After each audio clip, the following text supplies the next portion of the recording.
Writers always stress about how to start their novel. Where do we begin this thing? And it's often the most rewritten part of the novel. So today we're going to talk about the first 10 pages of your story, and are they really that important? So let's find out. You have a story to tell, but you don't know where to start. Let me show you how to free your story. I teach you how to write and how to dig deep in your soul to release your story and make a difference in the world. Welcome to the Julia Amante channel. If we're just meeting, I am Julia Amante. I'm a women's fiction author and here on Fridays to give you some writing advice. And today we're going to talk about those first 10 pages or the beginning of your story. How important is it? How much time should you dedicate to getting it as perfect as possible? Why do people stress out about those first 10 pages? Should they really stress out about those first 10 pages?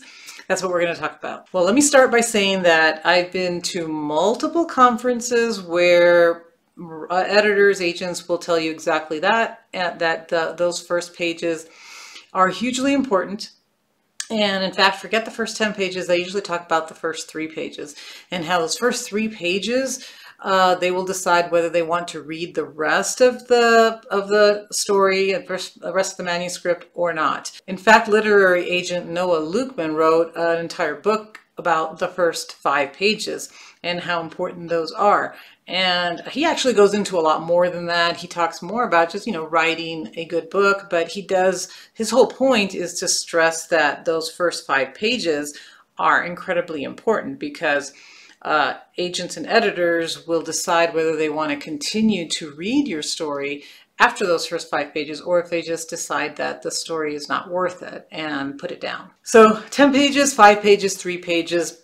Let's just agree that the opening of your book is super important. And why? Why is it so important? Well, because the opening of your book does a lot. It sets up the entire story, right? This is why an agent can say, well, I'm not interested in reading after the first 3 pages, because if you didn't capture my attention here, I'm probably not going to be interested in the rest of the book, because this beginning opens up your book. It tells the reader what to expect, who the characters are going to be, what the conflict might be. There's a lot happening there at the beginning, right? So they know that if you haven't done that within the first 3 pages, which I think is not a lot of pages, right? But definitely by 5 or 10 pages. If you haven't done that yet, then you're probably not going to, or you're going to do it so late that you're going to lose the reader's interest. So I'm going to give you an example. So I read a book recently. It's not a new book, but it was new to me because I had it on my to-be read list for a long time. And it was a book by Judy Picoult. And she's an amazing writer, right? So if you haven't read any of her books, she usually writes about a lot of kind of current event type things and fictionalizes it. So her stories always have that hook of something that's happening in the world. So that's a built-in hook there. But I'm going to read this first chapter of, oh gosh, what's the name of this book? Doesn't really matter. I will tell you in a second, but just to listen to this first chapter and see if you can hear how, just from the opening, what she's doing here and if she's catching your attention.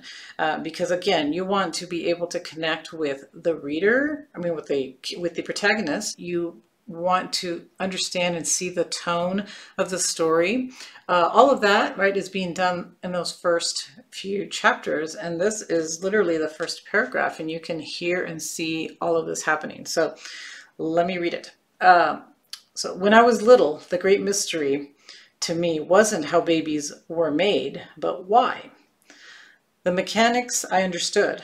My older brother Jesse had filled me in, although at the time I was sure he'd heard half of it wrong. Other kids my age were busy looking up words, penis and vagina, in the classroom dictionary when the teacher had her back turned. But I paid attention to different details, like why some mothers only had 1 child while other families seemed to multiply before your eyes, or how a new girl in school, Sedona, told everyone who listened that she was named for a place where her parents were vacationing when they made her. Good thing they weren't staying in Jersey City, my father used to say. Already, okay, we can hear her voice, right? We can hear much better if I'm not reading it. If you're reading it with your own, you're reading it. But you could hear sort of that conversational tone that she has. You can put yourself into this child's mind and hear kind of like the confusion about babies and how they're made and why they're made. And there's even a little bit of humor, right, with the dad saying, well, good thing she wasn't born in Jersey City, because that would have been, a funny name.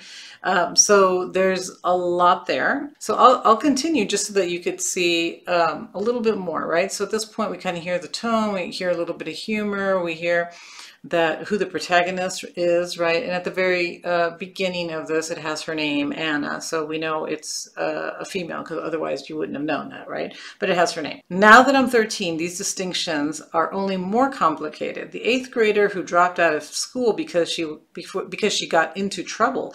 The neighbor who got herself pregnant in the hopes that it would bring her husband, that it would keep her husband from filing for divorce. I'm telling you, if aliens landed on Earth today and took a good hard look at why babies get born, they'd conclude that most people have children by accident. Okay, so me learning that she was 13, I think was kind of an eye-opening thing, because I kind of thought that it was an adult talking about when she was young, instead of actually a 13-year-old protagonist. So I thought that was interesting. So she tells me that right at this point. And I understand, again, I'm getting that feel, the tone of voice, and I'm getting to, now I find out that she's only a 13-year-old child. So that was a big thing. And also, it made me feel that, kind of feel the maturity of this child. So at 13, that she's having these thoughts, and has had them apparently for a while, was kind of eye-opening. So again, just the kind of the maturity, the tone, the voice. So I'm taking some time here with this because it's important for you to feel that, right? For you to see that the opening has that tone, has that voice. It helps us to understand who this character is going to be. So being able to put that into those opening paragraphs is important, because it draws your reader in. So the tone also tells us, what kind of story is it going to be? Is it going to be a humorous story? Is it going to be uplifting? Is it going to be a sad story? Is it going to be a thoughtful story? So we get that from that initial voice and feel and tone of the story as well, which again should be part of your opening. So then the first thing that you're doing then at that opening of your book, within the first few pages, is creating that voice, creating that tone.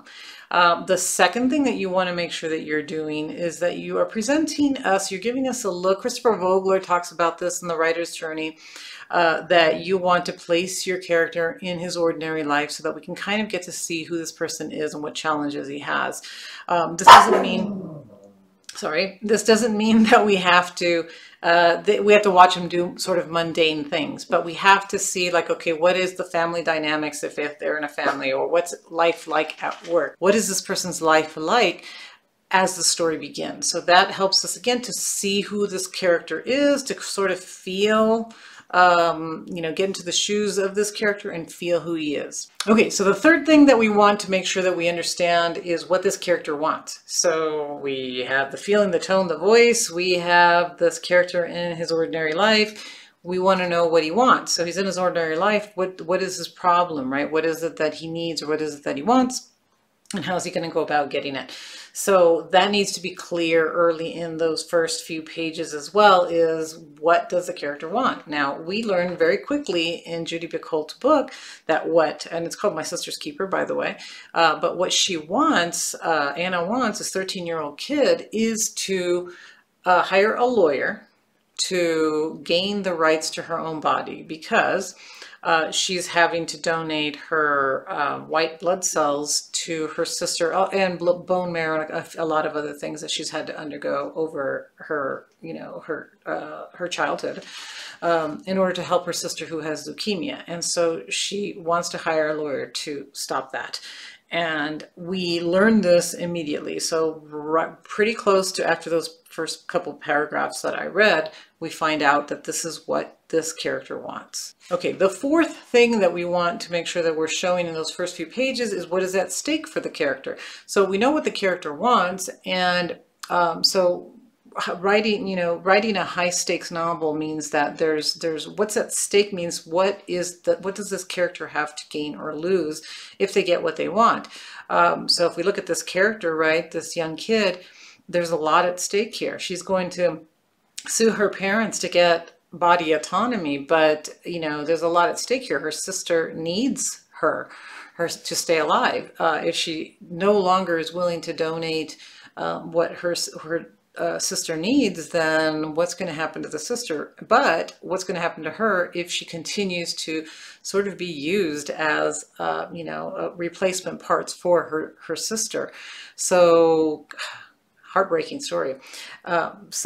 Right, but she's showing us this, right? And Becole really knows how to write these type of stories where she really tugs at our heartstrings, and she writes these high stake novels where we're asked, we really care what happens one way or another, because it's interesting.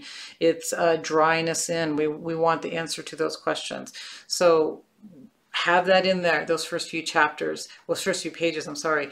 What does this character want? What's at stake if she gets or does not get what she wants? Something else that sometimes you see in those first few pages is a theme. Like, what is the theme of this story? So if you can give the reader a hint at the beginning, sometimes it's good. So is it a story about good versus evil? Is it a story about revenge? What is the story about? What's a theme that's going to go through your story? It does not have to, again, come in those first few pages, but sometimes it's nice to know what's going to happen, what the theme is going to be throughout the story. All right, so the other thing you want to make sure that you're doing at the beginning, so you're including all those things, but then you also want to make sure that your beginning is, that your opening to your story is professional. So don't have like gimmicky tricks, like don't have a huge explosion happening at the beginning of your story if that doesn't really fit in with your story, right? So you don't want things that the reader's going to go like, whoa, and then all of a sudden there isn't any of that in the rest of the story.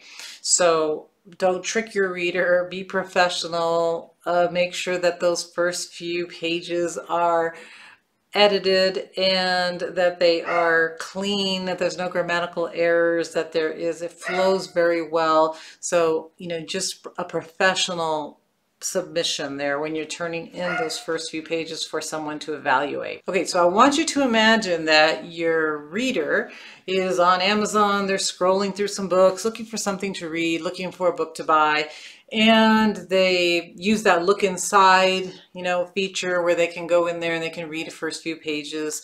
Are they going to be attracted to those first few pages of your novel? Same thing, right? If someone is, a busy mom that's scrolling, a busy mom who's strolling through Target and happens to go through the book section there and picks up your book and says, okay, well, let me see. If I like this book, right? Reads the first 2-3 pages before her kids start freaking out, and then she has to decide, I'm going to buy this book or I'm not going to buy the book. Or somebody, going at the airport, right? You're at the airport, your flight's about to leave, you didn't bring a book, so you run in there to go get something. Again, you're scrolling through very quickly. So there's a lot of situations. It's not just editors and agents that are making these quick snap judgment decisions on whether they want to buy a book or read a book or not. The average person does too. We don't spend a lot of time, unless a book has been recommended or something. When we're just trying out to see if we want something, we're going to read the first few pages and say yes or no. So is what's in those first few pages of your story that's going to capture their attention? Do you have a voice, a tone? Do you have like letting us know who the characters are, what their ordinary life is like, what they want, what the conflict is going to be, what the high stakes are, like what do they have to gain or lose if they get what they want? All of that should be very clear at the very beginning. It should interest them. It should provide a little bit of curiosity so that the reader wants to read more. It's obviously not going to tell them everything because it's only the first few pages, but it's going to tell them enough that they want to know more, which is what you want them to do, right? You want them to know more, like what is going to happen to this kid that's going to sue her parents? Is she going to win? If she does, what's going to happen then to her and to her family and her sister, right? What's going to happen? So hopefully this answers the question, right? How important are those first 10 pages? Do you need to worry about them? Do you need to rewrite them? Agents and editors tell us that they are important. Should we believe them? Yes, you definitely should. So hopefully this shows you that how important that beginning is, and that yes, the reason that it is the most rewritten part of a book is because it is so crucial to us, to readers, and to us as writers, right? So when we're first writing, we want to capture that reader's attention, and the only way to do that is, well, there's two ways, because the cover matters a lot too, and I've talked about that before. But let's say they were attracted by the cover. Once they open it, if those first few pages haven't caught their attention and they're not enticed to read more, then they're going to put that book down and it will never sell. So super important, first few pages. Make sure that you write them well, make sure that you rewrite them well, that you edit them, that you have other people read them, and that they are perfect. Okay, as perfect as possible for your book right now. I hope this has helped. I hope that it has encouraged you to spend some time with that opening of your book and really pay attention to it because it does matter. All right. If you've liked this, if it's helped you, please hit the like and the share button and subscribe to the channel, and come back and see me again next Friday. I'm happy to share these tips, and I'll be back to give you anything else that I can think of that might be helpful to you. See you then. Bye-bye.